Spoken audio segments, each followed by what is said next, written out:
जय हिंद साथियों। अगर आपकी परीक्षा एनटीपीसी एग्जाम 2025 में कुछ घंटे बाकी हैं या आपकी परीक्षा में साथियों कुछ दिन बाकी हैं, तो आज की इस वीडियो के एक एक सवाल को बहुत अच्छे तरीके से साथियों तैयार कर लीजिएगा। मैं कहूंगा इस पूरे पेपर को साथियों घोल कर पी जाइएगा अगर आप वाकई में अपने पेपर को, अपनी शिफ्ट को साथियों क्रैक करना चाहते हैं। अगर आप इस पूरे मॉडल पेपर को अच्छे तरीके से तैयार कर लेते हैं तो मेरा मानना है कि ये इकलौती क्लास साथियों आपकी शिफ्ट पर भारी पड़ेगी और आपका साथियों सिलेक्शन करवा देगी। भले आपकी टॉप रैंकर्स की श्रेणी में आप ना पाओ, लेकिन नीचे से कहीं ना कहीं नाम तो साथियों आपका आ जाएगा।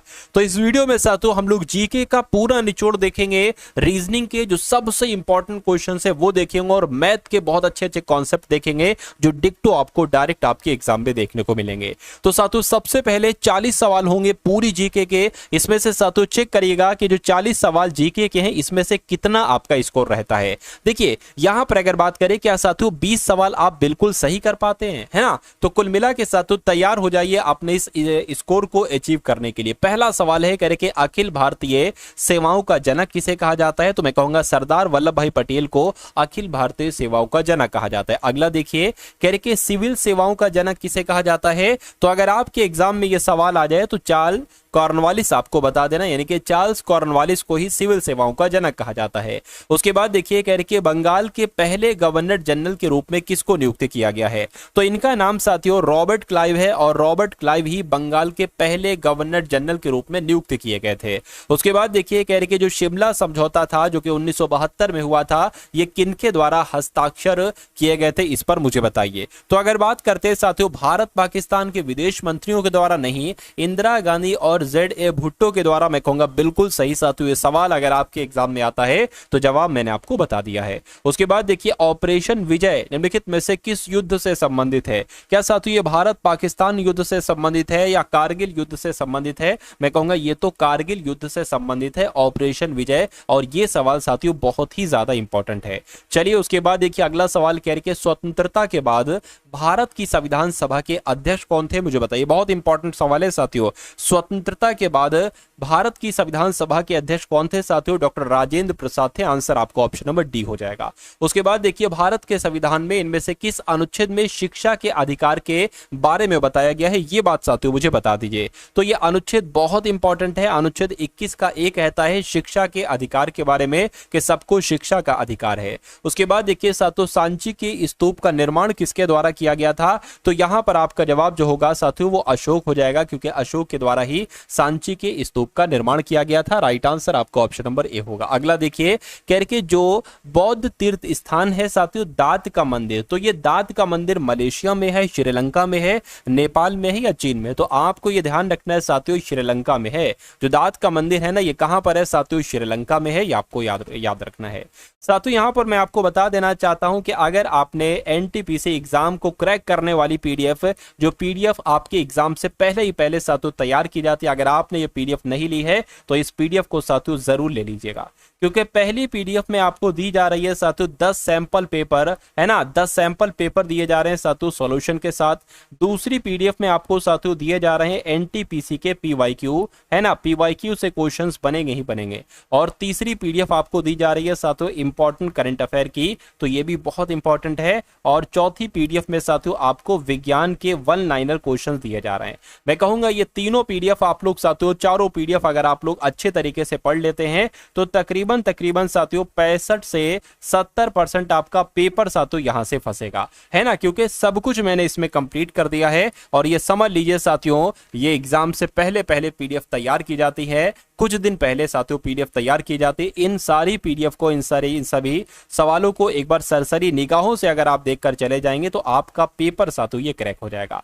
तो सिर्फ 45 रुपीज में ले लीजिएगा। डिस्क्रिप्शन में लिंक है एनटीपीसी एग्जाम पीडीएफ का, उस लिंक पर आप क्लिक करेंगे तो आप हमारे व्हाट्सएप पर आ जाएंगे। वहां पर आपको एक क्यूआर कोड दिया जाएगा, उस क्यूआर कोड पर 45 का पेमेंट करेंगे तो वही व्हाट्सएप पर ही आपको ये चारों पीडीएफ भेज दी जाएंगी। चलिए तो अब बढ़ते हैं साथियों अपने 10वें नंबर के सवाल की तरफ। कह रहे कि जो मनुस्मृति है ना इसका अंग्रेजी में अनुवाद किया गया था, तो साथियों किसके द्वारा किया गया था? इनका नाम है जॉर्ज बुलर और इन्होंने ही साथियों मनुस्मृति का अंग्रेजी में अनुवाद किया था। आंसर आपका ऑप्शन नंबर बी हो जाएगा। उसके बाद देखिए कह रहे कि इनमें से किसे प्रसिद्ध कोणार्क सूर्य मंदिर की स्थापना का श्रेय दिया किया जाता है, यानी कि कोणार्क का सूर्य मंदिर की स्थापना किसके द्वारा की गई थी? तो मैं कहूंगा राजा नरसिंहदेव प्रथम के द्वारा की गई थी। सही जवाब आपका ऑप्शन नंबर सी होगा। उसके बाद देखिए भारत के प्रथम मुख्य चुनाव आयुक्त साथियों इनका नाम क्या था? तो भैया इनका नाम तो सुकुमार सेन था, और यह सवाल सैकड़ों बार आपसे पूछा जा चुका है कि भारत के प्रथम मुख्य चुनाव आयुक्त कौन थे? तो सुकुमार सेन थे। अगला देखिए कि राज्य चुनाव आयुक्त की नियुक्ति किन के द्वारा की जाती है? तो इनकी नियुक्ति तो साथियों राज्यपाल साहब करते हैं। किन की? राज्य चुनाव आयुक्त की नियुक्ति कौन करते हैं साथियों? राज्यपाल करते हैं। और उसके बाद देखिए भारतीय चुनाव आयोग की स्थापना कब की गई थी? तो भारतीय चुनाव आयोग की स्थापना 25 जनवरी 1950 को की गई थी। राइट आंसर आपका जाना चाहिए ऑप्शन नंबर डी के साथ। नेक्स्ट नंबर का सवाल है, कहेंगे साथियों इस ब्रह्मांड में मौजूद प्रत्येक वस्तु जो पदार्थ से निर्मित है उसे वैज्ञानिकों ने क्या नाम दिया? उसे वैज्ञानिकों ने क्रिस्टल कहा, उसको ठोस कहा, उसको द्रव कहा या द्रव्य कहा? तो उसको साथियों द्रव्य कहा, ये आप लोग याद रखेंगे। इसको साथियों इंग्लिश में क्या कहा जाता है? इसको इंग्लिश में मैटर कहा जाता है। तो ये दोनों चीजें आप लोग याद रखेंगे। अगला देखिए कह रहे कि यूरोप की सबसे लंबी नदी का नाम क्या है? तो मैं कहूंगा यूरोप की सबसे लंबी नदी वोल्गा नदी है। वोल्गा नदी यूरोप की सबसे लंबी नदी है और तकरीबन साथियों 3690 किलोमीटर की ये नदी है, ये भी आप लोग याद रखेंगे। उसके बाद देखिए अगला सवाल कह रहे कि किस नदी को पीली नदी यानी कि येलो रिवर के नाम से जाना जाता है? तो किस नदी का जिक्र हो रहा है यहां पर? अगर बात करें साथियों आप लोग याद रखेंगे साथियों हुआंग हो। क्या साथियों इसका नाम, इस नदी का नाम क्या है? इस नदी का नाम है हुआंग हो। और हुआंग हो लगभग कहां पर लिखा हुआ है? ऑप्शन नंबर ए में लिखा हुआ है ना साथियों? तो आप लोग याद रखेंगे हुआंग हो जो है ना इसको पीली नदी के नाम से जाना जाता है। अब उसके बाद देखिए कह रहे कि भारत के इनमें से किस राज्य की सीमा नेपाल से नहीं जुड़ी है? देखिए नेपाल से कौन कौन सा राज्य सटा हुआ है? मैं कहूंगा उत्तर प्रदेश नेपाल से लगा हुआ है, बिल्कुल मिला हुआ है। उत्तराखंड भी साथियों मिला हुआ है और बिहार राज्य भी मिला हुआ है, लेकिन त्रिपुरा राज्य नहीं मिला हुआ है। अब नहीं मिला है तो यही आपके सवाल का बिल्कुल करेक्ट आंसर है भाई। बहुत बढ़िया, वेरी गुड क्लास। साथियों अगर आपने अभी तक इस वीडियो को लाइक नहीं किया तो लाइक कर दीजिए, और अगर साथियों आप लोग चैनल पर नए हैं और चैनल पर आपने अभी तक साथियों सब्सक्राइब नहीं किया है, इस चैनल को ज्वाइन नहीं किया है, तो चैनल को भी जरूर ज्वाइन कर लीजिए। चलिए तो नागालैंड की राजधानी का नाम क्या है ये आपको मालूम होना चाहिए। कोहिमा जो है साथियों ये नागालैंड की राजधानी हो जाएगी। अच्छा यहाँ पर गंगटोक लिखा हुआ है, तो गंगटोक पता किसकी राजधानी है? ये साथियों सिक्किम राज्य की राजधानी है। इम्फाल की जब हम साथियों बात करते हैं तो ये तो मणिपुर की राजधानी है। कहाँ की? ये मणिपुर की राजधानी है। और दिसपुर की अगर बात करें तो ये तो साथियों असम की राजधानी, तो ये भी आप लोग याद रखेंगे। उसके बाद देखिए हिमाचल प्रदेश की दूसरी राजधानी का नाम क्या है साथियों, मुझे बताइए। तो हिमाचल प्रदेश की पहली राजधानी क्या है साथियों? पहली राजधानी तो शिमला है, लेकिन अगर आपसे दूसरी राजधानी पूछी जाए तो साथियों धर्मशाला आपको बता देना है। तो इस प्रकार जिनका भी आंसर ऑप्शन नंबर सी है तो बिल्कुल करेक्ट है। उसके बाद देखिए साथियों अगले नंबर का सवाल आपकी स्क्रीन पर है। साथियों हम लोग करंट अफेयर के सवाल भी देखेंगे। 30 सवाल तो साथियों हम लोग देखेंगे जीके के। उसके बाद बाकी के 10 सवाल जो होंगे ना साथियों वो आपके लिए करंट अफेयर के लिए लाएंगे, और सबसे इंपॉर्टेंट वो करंट अफेयर के सवाल हैं।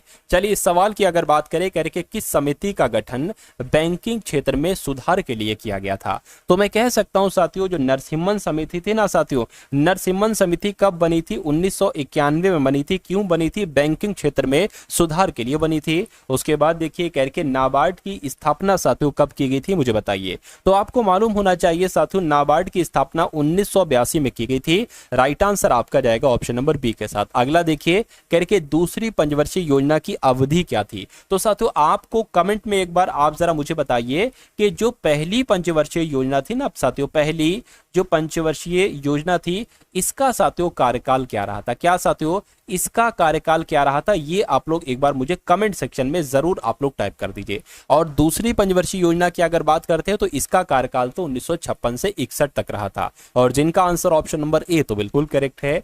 अगला देखिए कह रहे कि वस्तु एवं सेवा कर यानी कि जीएसटी ये किस पर अधिरोपित किया जाता है? तो साथियों ये उस गंतव्य पर अधिरोपित किया जाता है जहां वस्तुओं या सेवाओं की खपत होती है, या उस गंतव्य पर जहां वस्तुएं या सेवाओं की खरीद की जाती है, या उस प्रत्येक राज्य में जहां वस्तुएं एवं सेवाएं पारगमन मोड में होती हैं, या उस स्रोत पर जहां वस्तुएं या सेवाओं का उत्पादन किया जाता है। तो इस सवाल का जवाब आपका जो होगा वो ऑप्शन नंबर ए के साथ जाएगा, यानी कि वस्तु एवं सेवा कर उस गंतव्य पर साथियों अधिरोपित किया जाता है जहां वस्तुओं या सेवाओं की खपत होती है। उसके बाद देखिए कह रहे कि तमिलनाडु का लोकप्रिय लोक नृत्य इसमें से कौन सा है, मुझे बताइए। तो यहां पर अगर बात करते हैं साथियों, देखिए कथकली है, ये कहां किया जाता है, ये तो साथियों केरल में किया जाता है। यक्षगान की अगर बात करें ये कहां पर किया जाता है, ये कर्नाटक में किया जाता है। और कुडियाटम की अगर बात करें साथियों, ये कहां किया जाता है, ये भी केरल में किया जाता है। तो बचा क्या साथियों, कारगम। तो कारगम कहां किया जाता है, तमिलनाडु में किया जाता है। उसके बाद देखिए करके विश्व जल दिवस साथियों कब मनाया जाता है, ये आप लोग एक बार मुझे बता दीजिए। तो विश्व जल दिवस साथियों हर साल 22 मार्च को मनाया जाता है। कब मनाया जाता है, 22 मार्च को विश्व जल दिवस मनाया जाता है। अगला सवाल देखिए, कह रहे कि प्रसिद्ध व्यक्तित्व के जन्मदिन पर भारत में राष्ट्रीय गणित दिवस मनाया जाता है। तो किनके जन्मदिन पर साथियों भारत में गणित दिवस मनाया जाता है, बस इतनी सी बात आपसे पूछी जा रही है। तो इनका नाम है श्रीनिवास रामानुजन और इनके जन्मदिन पर साथियों राष्ट्रीय गणित दिवस मनाया जाता है। उसके बाद देखिए कह रहे कि संयुक्त राष्ट्र संगठन यानी कि यूनाइटेड नेशन ऑर्गेनाइजेशन के पहले महासचिव कौन थे। तो साथियों अगर पहले महासचिव की अगर बात करें तो कहीं पर त्रिवेदी लिखा हुआ है, कहीं पर त्रिदरेली लिखा हुआ है। तो इस टाइप का नाम अगर आता है तो आप लोग याद रखेंगे, राइट आंसर आपका ऑप्शन नंबर बी हो जाएगा। उसके बाद देखिए भारत के प्रथम स्वदेशी उपग्रह प्रक्षेपण यान का नाम मुझे बताइए। तो साथियों इसका नाम पता क्या था, SLV-3। क्या साथियों, SLV-3, ये आपको साथियों मालूम होना चाहिए। पहला स्वदेशी भारतीय प्रायोगिक उपग्रह प्रमोचन यान साथियों इसको कहा जाता है और भारत का पहला स्वदेशी उपग्रह प्रक्षेपण यान था, ठीक है ना। उसके बाद देखिए अगला सवाल करके चंद्रमा पर कदम रखने वाले पहले व्यक्ति कौन थे। तो इनका नाम साथियों नील आर्मस्ट्रांग था और इन्होंने साथियों 1969 में चांद पर अपना पहला कदम रखा। और ये किस मिशन के तहत गए थे साथियों, अपोलो 11 के तहत गए थे। क्या, अपोलो 11 के तहत गए थे साथियों, ये भी आपको मालूम होना चाहिए। चलिए उसके बाद देखिए अगला सवाल है कह रहे के हाल ही में, देखिए 30 सवाल तो आपके हो गए कौन से, जीके के एकदम इंपॉर्टेंट। अब 10 सवाल हम लोग करंट अफेयर के देख लेंगे, उसके बाद रीजनिंग को देखेंगे और फिर मैथ को देखेंगे। तो आपको साथियों इस वीडियो में बने रहना है अगर आप एनटीपीसी में सिलेक्शन लेना चाहते हैं। कह रहे कि हाल ही में इक्विटास स्माइल फाइनेंस बैंक ने नए कार्यकारी निदेशक के रूप में किसे नियुक्त किया है। तो इनका नाम बालाजी नुतलापडी है और ये इक्विटास स्मॉल फाइनेंस बैंक के कार्यकारी निदेशक बन चुके हैं। उसके बाद देखिए कह रहे कि किस देश के उप प्रधानमंत्री शेख हमदान बिन मोहम्मद अल मखतूम ये भारत की यात्रा पर आए हैं। तो इनका ये कहां के हैं साथियों, संयुक्त अरब अमीरात के ये उप प्रधानमंत्री हैं। इनका नाम बड़ा लंबा चौड़ा है, शेख हमदान बिन मोहम्मद अल मखतूम, ये भारत की यात्रा पर आए हैं। उसके बाद देखिए कह रहे कि कौन सी राज्य सरकार कक्षा 9 और 10 में त्रिभाषा फॉर्मूला लागू करेगी। तो ये साथियों काम कौन सी राज्य सरकार करेगी, हरियाणा राज्य सरकार कक्षा 9 और 10 में त्रिभाषा फॉर्मूला लागू करेगी। अगला देखिए कह रहे T20 क्रिकेट में 13,000 रन बनाने वाले पहले भारतीय क्रिकेटर कौन बन चुके हैं। तो ये साथियों विराट कोहली ने T20 क्रिकेट में 13,000 रन बनाए हैं और ये भारत के पहले ऐसे क्रिकेटर बन चुके हैं। उसके बाद देखिए भारत और किस देश के सुप्रीम कोर्ट के बीच न्यायिक सहयोग बढ़ाने के लिए समझौता हुआ है। तो मैं कहूंगा साथियों यहां पर आपका जवाब जो जाना चाहिए भारत और नेपाल हो जाएगा, यानी कि भारत और नेपाल देश के सुप्रीम कोर्ट के बीच न्यायिक सहयोग बढ़ाने के लिए समझौता हुआ है। उसके बाद देखिए कह रहे कि रुद्राक्ष बाला साहेब पाटिल ने ISSF विश्व कप 2025 में कौन सा पदक जीता है। तो इन्होंने साथियों स्वर्ण पदक जीता है। स्वर्ण पदक जिन्होंने जिन जीता होता है ना साथियों, उनका नाम आपके लिए बहुत इंपॉर्टेंट होता है और वहां से आपके एग्जाम में सवाल बनता ही बनता है। उसके बाद देखिए कह रहे कि नोलेन गुड़ संदेश को GI टैग मिला है। तो ये किस राज्य का है, ये ओडिशा का है, पश्चिम बंगाल का है, आंध्र प्रदेश का है। मैं कहूंगा ये पश्चिम बंगाल का है। नोलेन गुड़ संदेश इसको GI टैग मिला है, ये पश्चिम बंगाल का है। कह रहे कि जापानी ग्रैंड प्रिक्स 2025 किसने जीता है। तो ये साथियों मैक्स वर्स्टप्पन ने जीता है। सही जवाब आपका ऑप्शन नंबर सी हो जाएगा।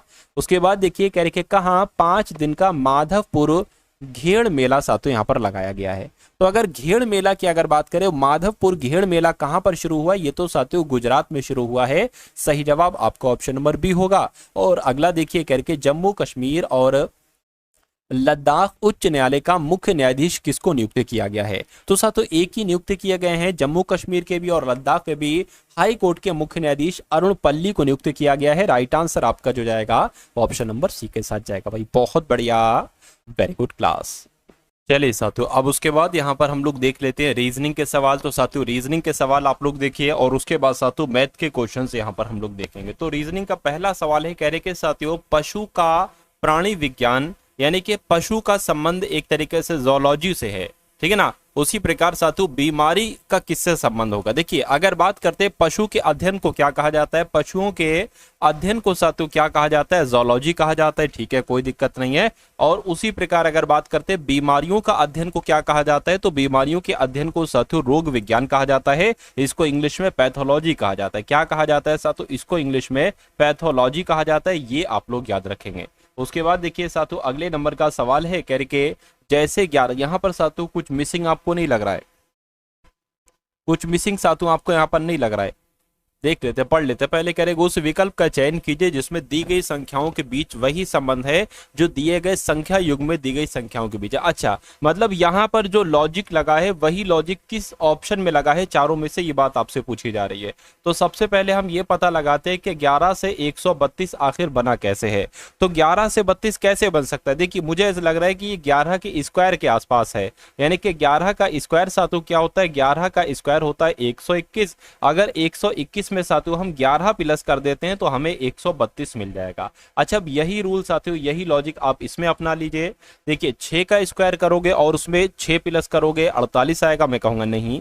9 का स्क्वायर 81 हो जाएगा, क्या 81 हो जाएगा, 9 प्लस करोगे तो 90 आता है, ये भी नहीं होगा। 8 का स्क्वायर 64 हो जाएगा, अगर इसमें 8 प्लस करोगे तो कितना हो जाएगा, बिल्कुल सही साथियों 72 हो जाएगा। तो मैं कहूंगा जो लॉजिक यहाँ पर लगा हुआ है वही लॉजिक आपका यहाँ पर भी लगा हुआ है। अगला सवाल देखिए साथियों, कहेंगे साथियों 35 है, उसके बाद 34 है, उसके बाद 36 है, उसके बाद 33 है और फिर साथियों 37 है। तो आपको ये बताना है कि अगला नंबर यहाँ पर क्या हो सकता है। देखिए अब इसमें लॉजिक ढूंढिए कि आखिर क्या लॉजिक लगा है। अगर आप एक काम करिए 35 से 34, 34 से 36, 36 से 33 ना करके आप कर दीजिए 35 से 36 और 36 से कर दीजिए 37। उसी प्रकार आप 34 से 33 कर दीजिए और 33 से यहाँ पर वाला नंबर आ जाएगा। देखिए यहाँ पर +1 हुआ है, यहाँ पर भी साथियों +1 हुआ है, लेकिन यहाँ पर -1 हुआ है तो यहाँ पर भी -1 होगा। तो 33 में एक घटाओगे साथियों 32 आ जाएगा। और 32 कौन से ऑप्शन में है, ऑप्शन नंबर ए वाले में है। तो जिनका भी आंसर यहाँ पर है ऑप्शन नंबर ए तो बिल्कुल करेक्ट है। अगला सवाल आपकी स्क्रीन पर है, कहा जा रहा है साथियों 20p से यहाँ पर 22n बनाया गया है, फिर 24l, फिर 26। तो साथियों नंबर वाला चीज तो आपको समझ में आ रही है। जैसे कि 20 से 22 हुआ है तो 2 बढ़ाया गया, 22 से 24 हुआ है 2 बढ़ाया गया, इसमें 2 बढ़ाओगे और फिर जब इसमें साथियों 2 बढ़ाओगे तो यहाँ पर 28 आ जाएगा। 28 सिर्फ और सिर्फ ऑप्शन नंबर सी वाले में, तो मैं कहूंगा यही आपका आंसर हो जाएगा। लेकिन एक बार क्रॉस चेक हम लोग कर लेते हैं। देखिए पी होता है आपका 16 पर और एन होता है आपका 14 पर, यानी कि 2 घटाया गया है। अच्छा, एन से एल हुआ है यानी कि 2 घटाया गया, फिर यहाँ पर 2 घटाएगा तो मैं कहूँगा 2 घटेगा तो यहाँ पर एच आ जाएगा। और बिल्कुल सही साथियों 28h यहाँ पर भी लिखा हुआ है, आंसर आपका ऑप्शन नंबर सी के साथ ही जाएगा। चलिए अब उसके बाद देखिए साथियों अगले नंबर का सवाल आपके स्क्रीन पर है। इस सवाल को देखिए और मुझे बताइए आपका सही जवाब क्या होगा। चलिए यहां पर आपसे कहा जा रहा है कि एक निश्चित कूट भाषा में मोमेंटम को ये लिखा जाता है EMOMNTUM और इन लेटर्स को ये लेटर्स लिखा जाता है। तो आपको बताना है साथियों मैग्नेटिक को क्या लिखा जा सकता है, इन चारों ऑप्शन में से आपको देखकर बताना है। अभी साथियों हमें यहाँ पर समझ में नहीं आया कि आखिर लॉजिक यहाँ पर क्या लगा है। थोड़ा सा अगर हम ध्यान देंगे तो मेरा मानना है कि आपको भी समझ में आ जाएगा। अभी मुझे नहीं पता है कि आखिर इसमें लॉजिक क्या लगा, मैं देखूंगा तब समझूंगा। देखिए मुझे इन लेटर्स को देखकर है ना, और साथियों इन लेटर्स को देखकर मुझे ऐसा लगा कि जो लेटर्स आपके यहाँ पर हैं वही लेटर्स आपके यहाँ पर है। अब आपको सिर्फ और सिर्फ क्रम के अनुसार बैठाना है और जो लेटर्स यहाँ पर है वही लेटर्स साथियों यहाँ पर हैं, है ना। तो ये तो लॉजिक आप समझ गए, लेकिन अब बैठाना कैसे है ये मैं आपको बता देता हूँ। जैसे कि मान लीजिए ई यहाँ पर लिखा है ना, तो ये पहले पर ले आए, यानी कि जो चौथे नंबर की चीज थी, चौथे नंबर पर थी, वो पहले नंबर पर आ गई। उसके बाद साथियों जो एक तरीके से अगर बात करें फिर आपका ये जो पहले नंबर पर थी ना साथियों, या ये वाले नंबर पर थी, ये यहाँ पर आ गई। उसके बाद OM। अच्छा ऐसे बनाऊंगा, 4 का तो नहीं बनाऊंगा भाई साहब। देखिए ये 4 अलग हो गए, एक सेकेंड, ये 4 अलग हो गए है ना, और ये 4 अलग हो गए। जैसे कि ये लिखा हुआ EMOM और EMOM ये लिख दिया। उसके बाद NTUM जैसे लिखा है तो NTUM वैसा ही लिख दिया गया है।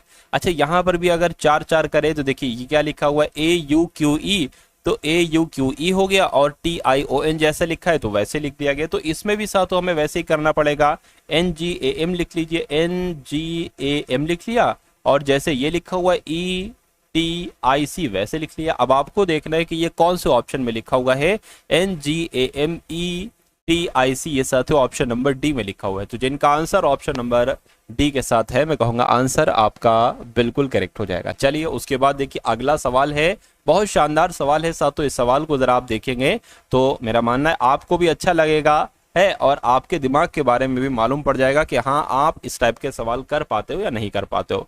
तो यहाँ पर आपसे कहा गया है कि पेट जू सिम को लिखा जाता है ईट गुड मैंगोज। उसके बाद पिस टिम सिम को लिखा जाता है मैंगोज एंड स्वीट्स। टिम जू किट को लिखा जाता है परचेज गुड स्वीट्स। तो आपको बताना है कि ईट के लिए यहाँ पर क्या कोड यूज किया गया है। अब देखिए आप ईट कहाँ पर लिखा हुआ, ईट एक तो यहाँ पर लिखा हुआ, यानी कि ईट का कोड इसमें सही होगा।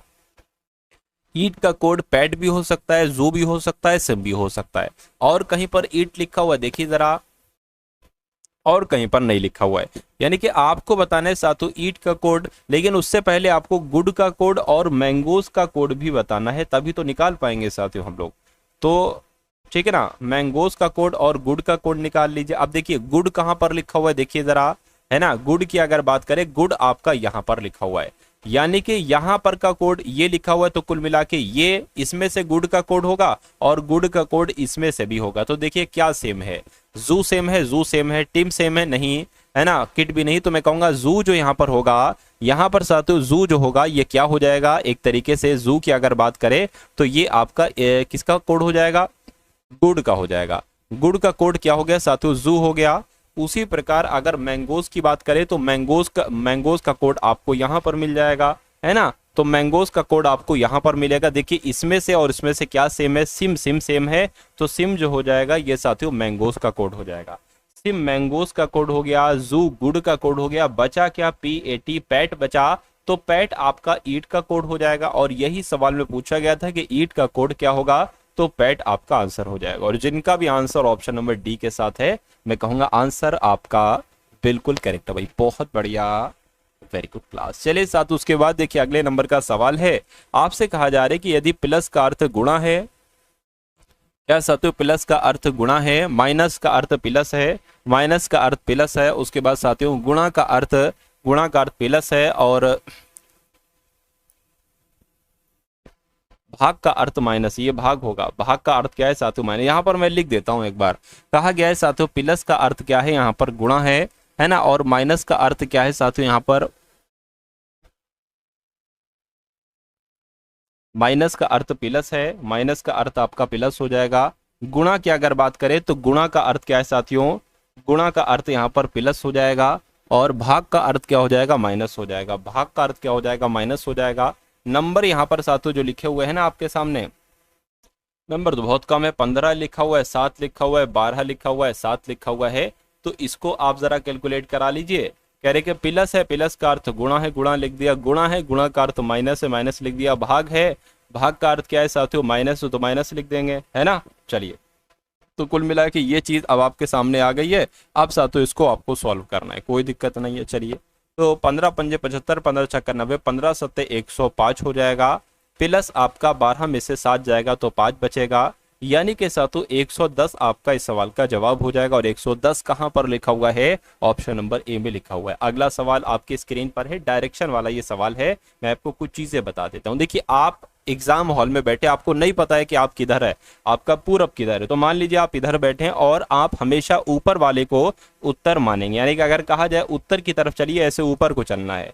और ये आपका क्या हो जाएगा, ये आपका साथियों दक्षिण हो जाएगा, है ना। और ये क्या हो जाएगा, ये आपका पूर्व हो जाएगा। और ये दिशा क्या हो जाएगी, ये दिशा साथियों आपकी पश्चिम हो जाएगी। अगर आपसे कहा जाए कि दक्षिण पश्चिम की तरफ चलिए तो आपको ऐसे चलना है। एक तो ये आप लोग याद रखेंगे, और एक दूसरी बात आप लोग ये ध्यान रखेंगे कि अगर आपसे कहा जाए दाएं चलिए, दाएं का मतलब होता है साथियों आप अपने सीधे हाथ पर चलेंगे। अगर आपसे कहा जाए साथियों बाएं चलिए, यानी कि आप अपने उल्टे हाथ पर चलेंगे। तो ये दो चीजें होती हैं। अब देखिए अब इस सवाल की अगर हम लोग बात करें तो यहां पर साथियों आपसे कहा जा रहा है कहने के मार्टिन कोई लड़का है, मार्टिन ये अपने घर से पूरब दिशा की ओर चलना शुरू करता है। तो पूरब मान लीजिए यहाँ पर है तो पूरब इधर को ही तो चलेंगे, तो यहाँ पर अब ऐसा तो पूरब की तरफ आप चले। मार्टिन अपने घर से पूरब की तरफ, घर उसका ये हो जाएगा, फिर घर से पूरब की तरफ चलना शुरू करता है, 10 मीटर चलता है। तो ये 10 मीटर चल दिया और बाएं मुड़ा, देखिए बाएं मुड़ा यानी कि उल्टे हाथ पे मुड़ा, तो बाएं मुड़ा उल्टे हाथ पे साथियों इधर को मोड़ देंगे और 12 मीटर चलता है, इधर मुड़ता है ना साथियों तो 12 मीटर चलता है करके फिर वो दाएं मुड़ता है, दाएं मतलब सीधे हाथ पे मुड़ता है और कितना चलता है साथियों 3 मीटर चलता है। तो साथियों इधर जब मुड़ेगा तो 3 मीटर चलेगा।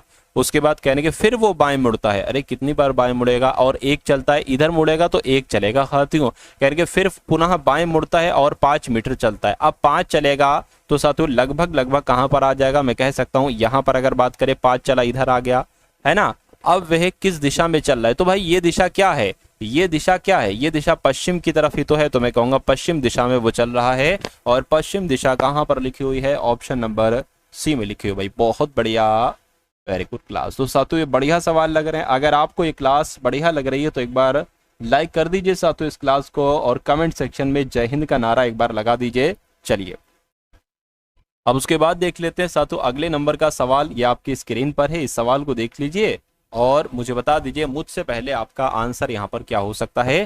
कहने कि निहाल की घड़ी के अनुसार अभी 1:30 बजे हैं। तो मान लीजिए साथियों निहाल के पास एक घड़ी है ना, निहाल के पास क्या है, निहाल के पास एक घड़ी है, उसमें अभी 1:30 बजे का समय हुआ है, उसमें अभी 1:30 बजे का समय हुआ है, कोई दिक्कत नहीं है, 1:30 बजे का समय हुआ है। 1:30 कैसे बजते हैं, तो साथियों घंटे वाली सुई तो आपके यहाँ पर होगी ना, और मिनट वाली सुई साथियों आपकी यहाँ पर हो जाएगी, घंटे वाली सुई है, तभी तो 1:30 बजेगा। अच्छा मैंने आपको एक चीज बताई थी कि ये होता है साथियों उत्तर, और ये होता है आपका पूर्व, और ये होता है साथियों आपका दक्षिण, और ये जो होता है ना साथियों ये आपका पश्चिम होता है। इतनी बात आपकी क्लियर है ना, कोई दिक्कत नहीं, इतनी बात अगर क्लियर है। अब सवाल को देखिए, मुझे बताइए, कह रहे कि निहाल की घड़ी के अनुसार अभी 1:30 बजा, ठीक है, और घंटे की सुई उत्तर पूर्व की दिशा, देखिए घंटे की सुई ये है उत्तर पूर्व की दिशा ही तो है, उत्तर और पूर्व की दिशा ही तो है साथियों, ठीक है। कह रहे कि यह मानते हुए कि निहाल की स्थिति में कोई परिवर्तन नहीं हुआ है, 30 मिनट बाद मिनट की सुई क्या हो जाएगी, देखिए 30 मिनट के बाद पूरा 2 बज जाएगा है ना, तो ये जो मिनट की सुई है ये यहाँ ना उठकर साथियों यहाँ पर आ जाएगी और ये 2 पर आ जाएगी पूरे।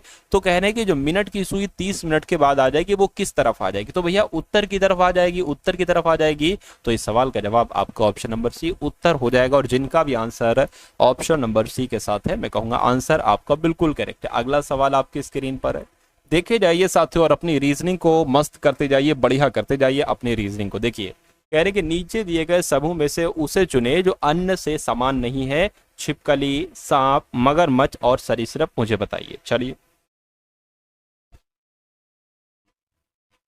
देखिए जैसे कि अगर सांप की बात करें, छिपकली की बात करें या मगरमच्छ की बात करें, ये तीनों जो है ना ये सब के सब सरीसृप के अंतर्गत आते हैं। तो सबसे अलग क्या होगा साथियों, यही सबसे अलग हो जाएगा क्योंकि ये सब इसके अंतर्गत आते हैं, है ना। चलिए उसके बाद देखिए अगला सवाल कह रहे कि एक तस्वीर की ओर इशारा करते हुए रमेश कहता है, मान लीजिए साथियों ये क्या हो गई, ये तस्वीर हो गई और ये कौन हो गए, ये रमेश साहब हो गए। रमेश साहब कह रहे हैं कि वो यानी कि तस्वीर की तरफ कह रहे हैं कि वो मेरे भाई के पिता, देखिए मेरे भाई के पिता किसकी बात चल रही है, इन रमेश के पिताजी की बात चल रही है। अरे भाई रमेश के भाई के पिता कौन होंगे, रमेश के ही तो पिता होंगे। तो रमेश के पिता की एकमात्र बेटी है, यानी कि इसकी एकमात्र बेटी है, तो रमेश की वो कौन होगी, बहन होगी। यानी कि अब किसकी बात चल रही है, रमेश की बहन की बात चल रही है। तो रमेश की बहन का बेटा, यानी कि ये जो है ना साथियों ये रमेश की बहन का बेटा है, तो रमेश की बहन ये हो गई और बहन का बेटा ये हो गया। तो तस्वीर के आदमी से रमेश का संबंध क्या है, तो रमेश और इस तस्वीर का साथियों मामा भांजे का ही तो संबंध हो जाएगा। तो मामा भांजे का संबंध हो जाएगा, तो आपका राइट आंसर किस ऑप्शन के साथ जाएगा, मामा के साथ जाएगा, है ना। चलिए तो कुल मिला के आपका राइट आंसर जो जाना चाहिए वो ऑप्शन नंबर ए हो जाएगा। उसके बाद देखिए साथियों अगले नंबर का सवाल आपकी स्क्रीन पर है, आपसे कहा जा रहा है किसी परिवार के 5 सदस्य हैं, ठीक है भैया। करेंगे A B C D E है, डी बी का पिता है जो ए की पत्नी है, सी डी की बहन है और ई डी की पत्नी है, ई का ए से क्या संबंध है। तो इस सवाल की अगर हम लोग साथियों बात करें ना कैसे करेंगे, जैसे जैसे कहा जा रहा है वैसे वैसे करते जाइए। डी बी का पिता है, तो बी का पिता कौन यहाँ पर बताया गया है, डी बताया गया है।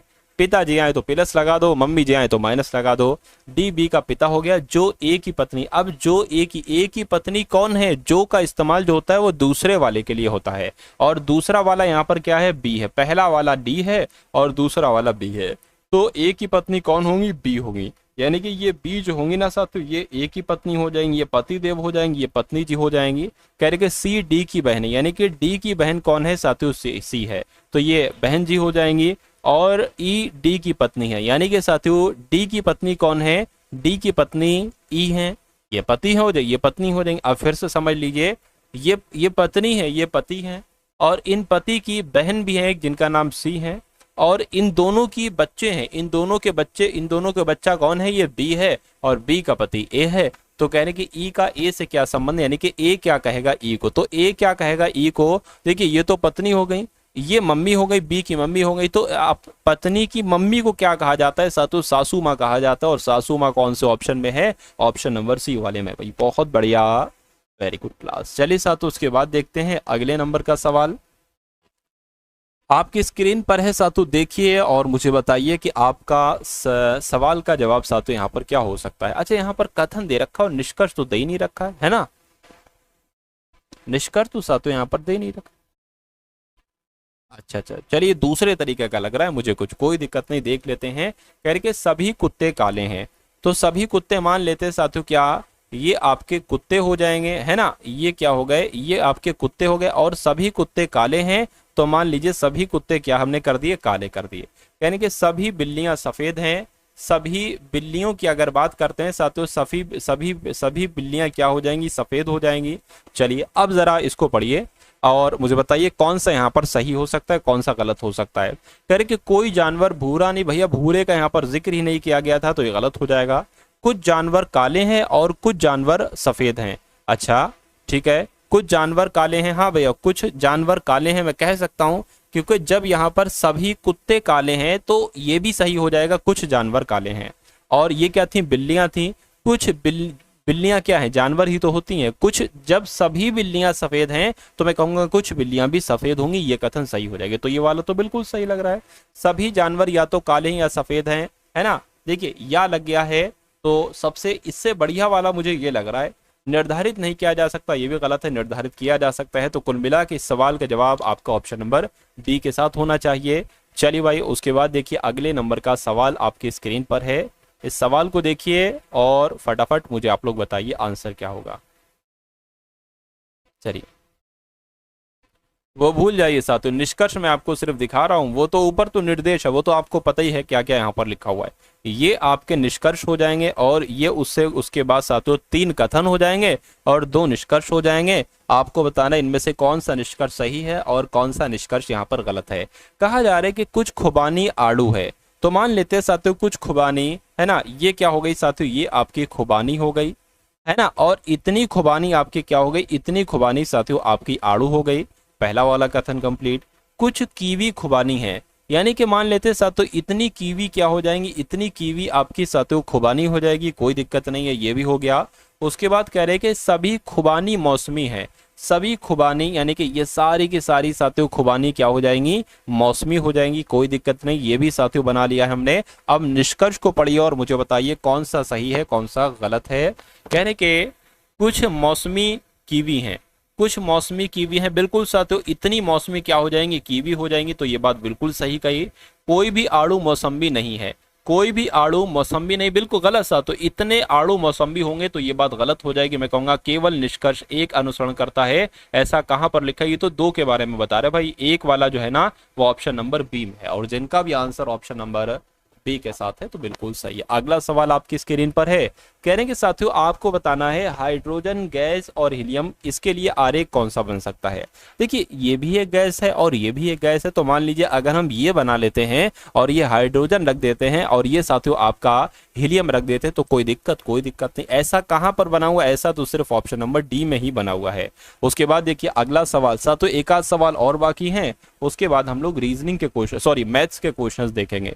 चलिए इस सवाल की अगर बात करें, कह रहे कि दी गई आकृति में वृत्त दार्शनिकों को दर्शा रहा है, तो वृत्त की अगर यहां पर हम लोग बात करें ना, एक सेकेंड, तो वृत्त कहाँ है? वृत्त साथियों आपका ये है, ये जो है ना साथियों ये दार्शनिकों को दर्शा रहा है, ये दार्शनिकों को दर्शा रहा है, ठीक है। उसके बाद त्रिभुज वैज्ञानिकों को दर्शा रहा है, ये इसकी अगर बात करें तो ये वैज्ञानिक को दर्शा रहा है।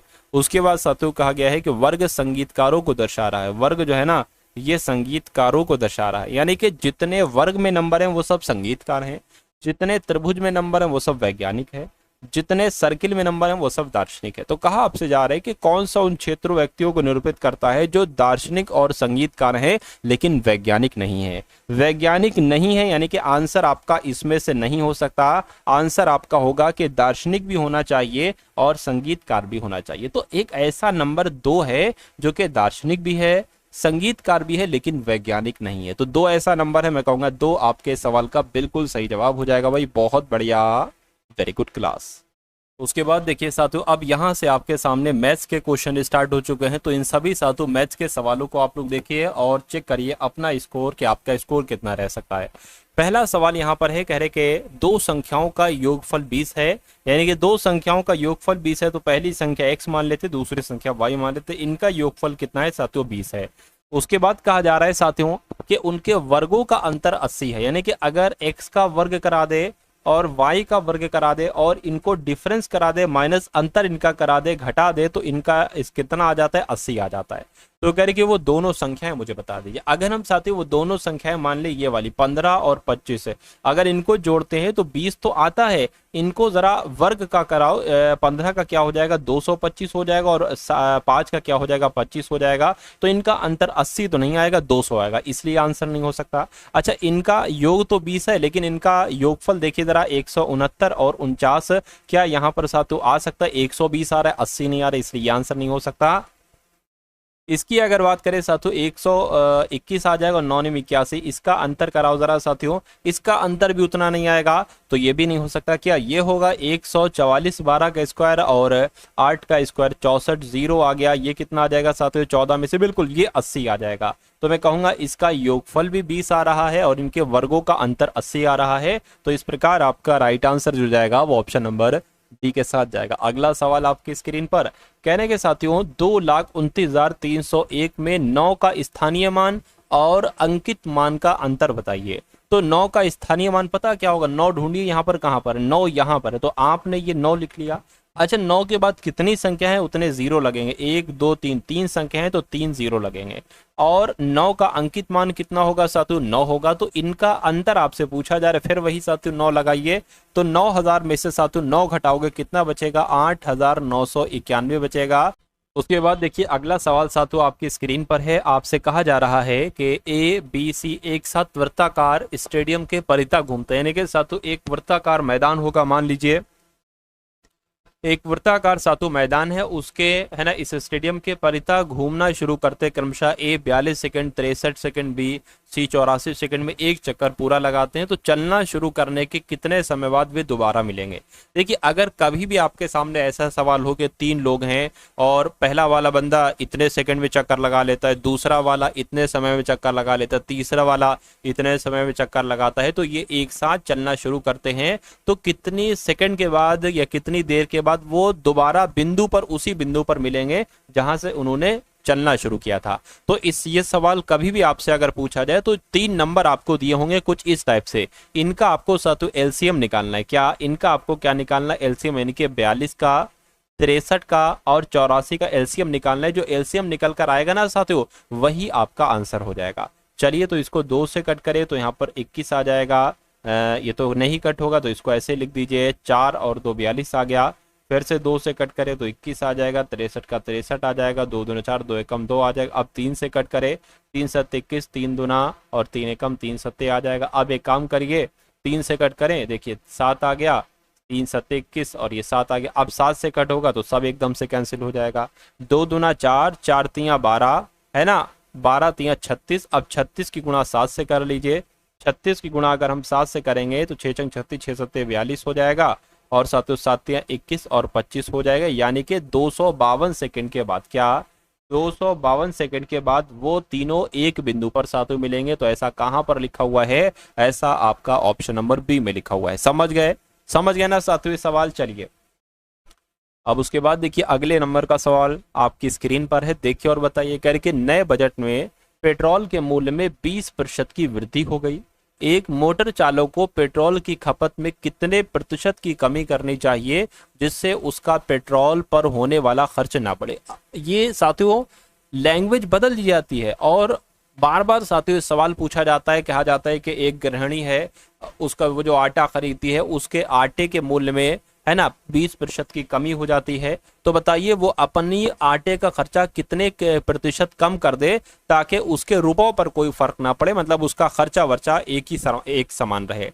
या कभी कभी यहाँ पर वृद्धि भी लिखी होती है तो यहाँ पर कभी कभी कमी भी लिखी होती है। जब यहाँ पर कमी लिखी होती है तो यहाँ पर फिर बढ़ोतरी लिखी होती है। तो ये दोनों चीजें आप लोग याद रखेंगे।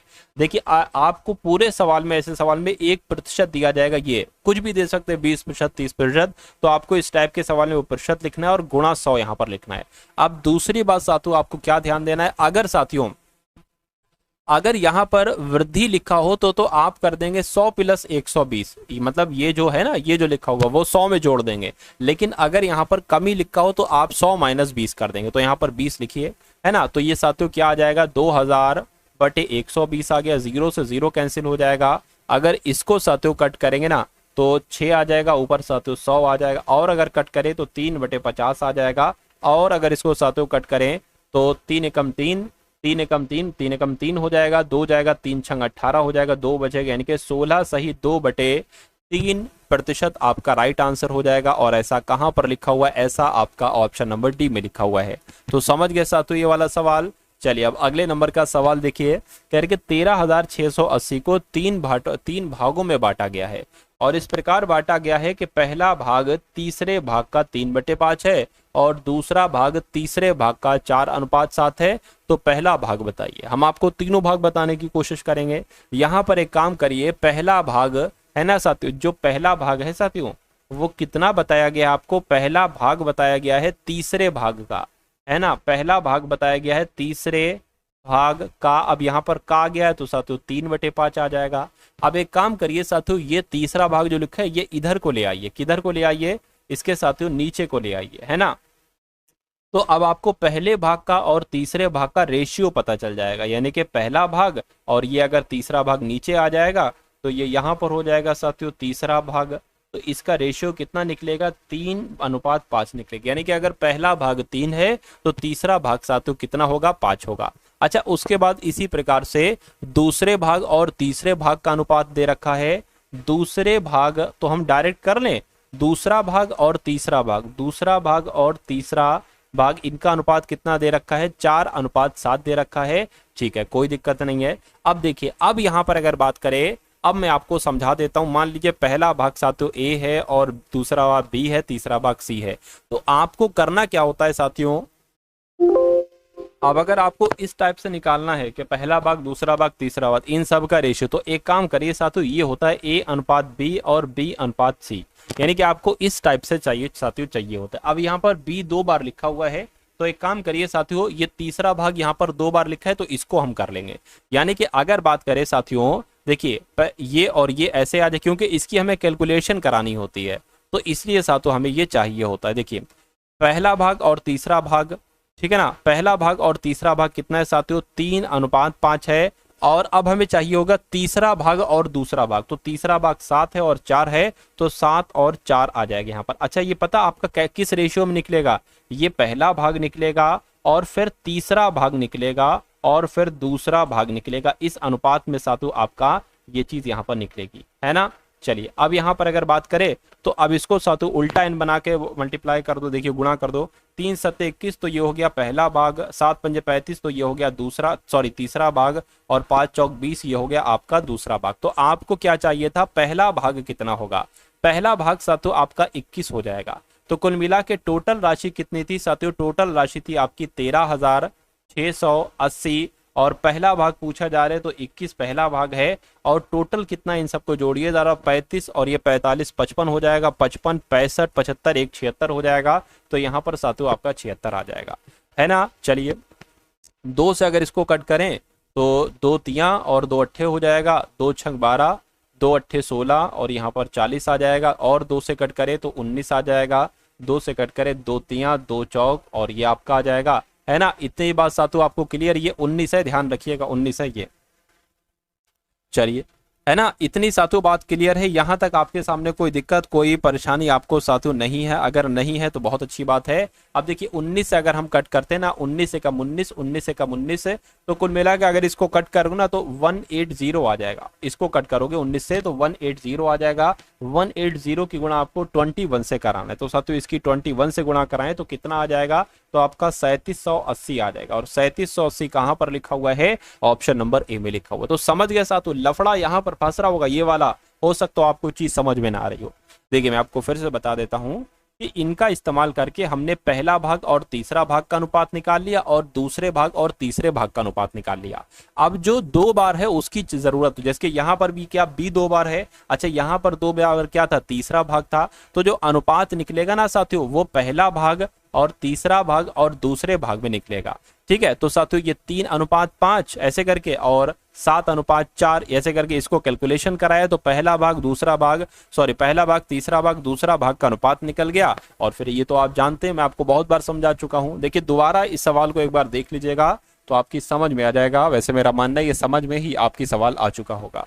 चलिए अब उसके बाद देखिए साथियों अगले नंबर का सवाल आपकी स्क्रीन पर है। देखिए सवाल को और मुझे बताइए राइट आंसर। कह रहे कि 10% की छूट घोषित करने के बाद 25% का लाभ प्राप्त करना है, इसलिए दुकानदार को 360 विक्रय क्रय मूल्य वाली वस्तु पर कितना मूल्य अंकित करना चाहिए, ये आपसे कुल मिला के पूछा जा रहा है। चलिए तो इसके लिए एक सूत्र होता है साथियों, वो मैं आपको बता देता हूं। देखिए इसके लिए सूत्र होता है क्रय मूल्य, है ना। क्रय मूल्य बराबर क्या हो जाएगा? अंकित मूल्य हो जाएगा। क्रय मूल्य बराबर अंकित मूल्य हो जाएगा। क्रय मूल्य बराबर अंकित मूल्य और हो जाएगा साथियों 100 माइनस छूट है। और 100 माइनस छूट कितनी है? 10% है। तो यहाँ पर 100 माइनस 10 आएगा तो 90 यहाँ पर आ जाएगा। और बटे में आपका क्या आ जाएगा? 100 प्लस लाभ आ जाएगा। लाभ कितना है? तो 25 है, तो 125 यहाँ पर आ जाएगा।